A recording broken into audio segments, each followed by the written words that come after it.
Caos panglipur diajeng ingkang saking Sukoharjo. Nyoba bocah anyar Tata Sowe.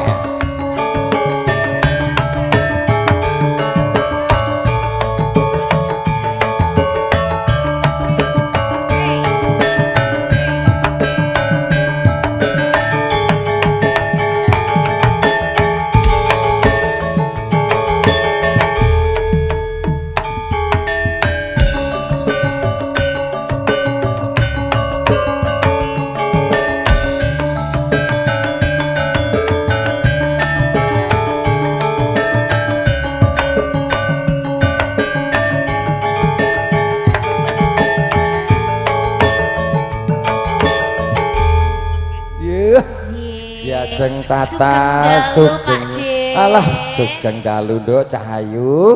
Iki jumbuhe karo swasana wae nduk sing rada gayeng meneh. Mlebu apa sakmu? Yo seragen ke maneh. Ninggal katresnan Mas Abi. Kagem jampi saya panjenenganipun kadang besan Sutresno sak pangombyong. Saking pundi besane Pak? Saking endi aku mau lali, Nduk. Dalah, wis ora dibayar tenan iki kok. Ngendani iki Niku wis. wonten tinggal katresnan. Ya, iya.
Para tamu Kakung Putri ingkang kinurmatan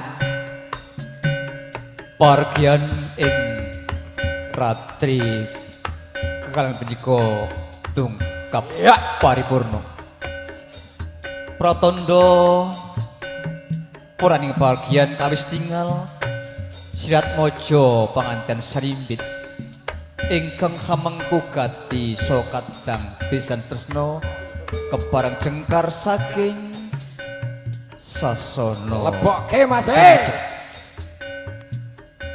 Nangis sakjro Pawelingku Para tamu kabangsa putri ingkang winantuing pakurmatan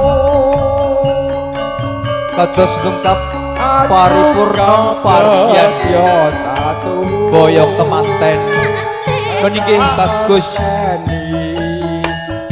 Chandra Eko Yulianto ugi anak ayu Pramitias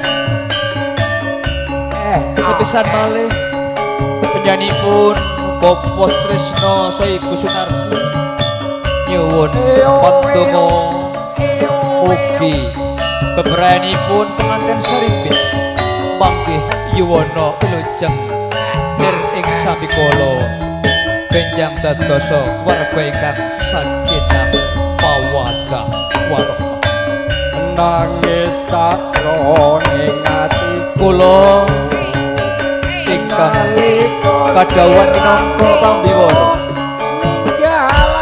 kang lenggana kathah atur ingkang kirang runtut kirang juga rasa malah tetep pangsuh agen kula matur kula namung siwana agunging karo samudra pangaksami tata usana tak suwun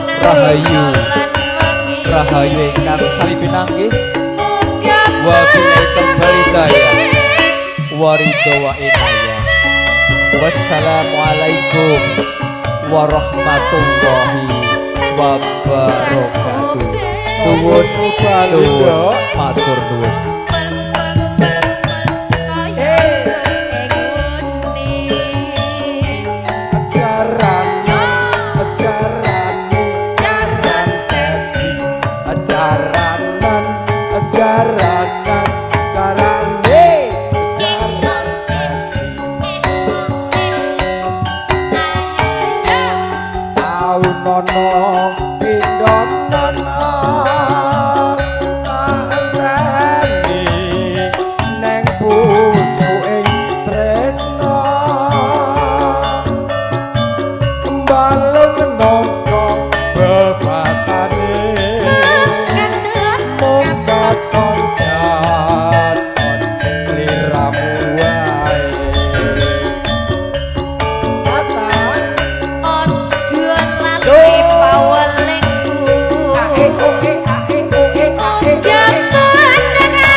sampun Pak Sampun paripurna.